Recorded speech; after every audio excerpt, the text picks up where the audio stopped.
Hello, class. So, this discussion, we're going to be looking at our dissertation research and what we propose to actually be researching. I'm going to be looking at combat medics. It's a very under discussed topic, subject.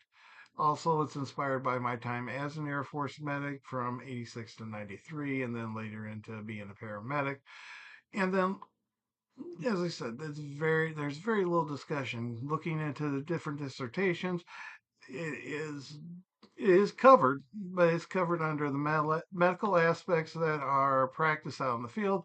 It's covered under the psychological, such as one by Mary Lou Incheta, who looks at PTSD in combat medics and um, the different disorders or the different psychological aspects of it. I found two that are, well, three actually, because but one's an actual article.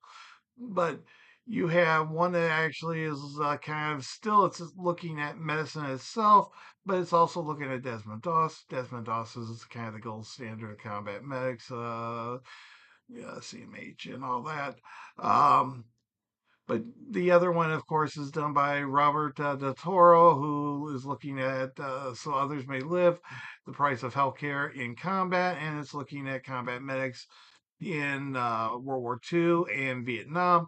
And then, of course, there is Tracy McGowan or Glothen Shilcutt, who is actually hers is the first link of life, infantry combat medics from Europe from 1944 to 45, which is inspired by her father, who had been a World War II combat medic. Um, Combat medicine, but I really plan to I have done a little bit of work on my in my undergrad that looked at the PTSD side of it.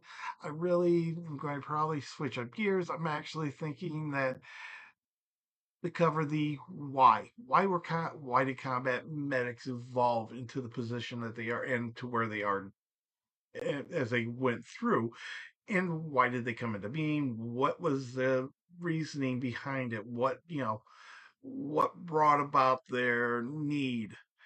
And it's those are some of the very really important, interesting questions because when you look at it, the history of combat medicine has been around forever, but about the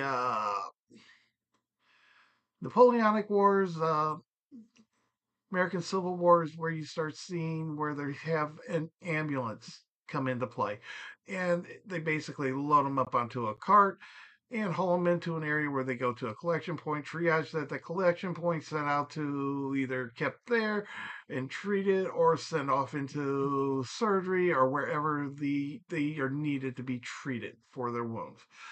And sooner you get them treated, sooner you get them back in service, all of this. Um, it is you still see a little bit, maybe a little bit of bandaging in World War I, but it's still you see a lot of this load them up and get them out. World War II is where you start seeing it actually coming into being. You actually see where you actually have individuals poorly trained, and most of them will tell you that. Even when you start tracking it up into even Vietnam, every medic always has the same thing. I'm undertrained. I am seeing things that I have no idea how to treat and never was shown how to treat, and I'm having to treat them. And then, of course, one by the name of Franklin is a World War II medic. He actually says that he fought World War II with sulfa and bandages. That's what you basically you stop the bleeding, you then put the sulfa to stop the infection, and you load them up and get them out of there. And this is something that I really want to explore, and something that hasn't been explored that really should be because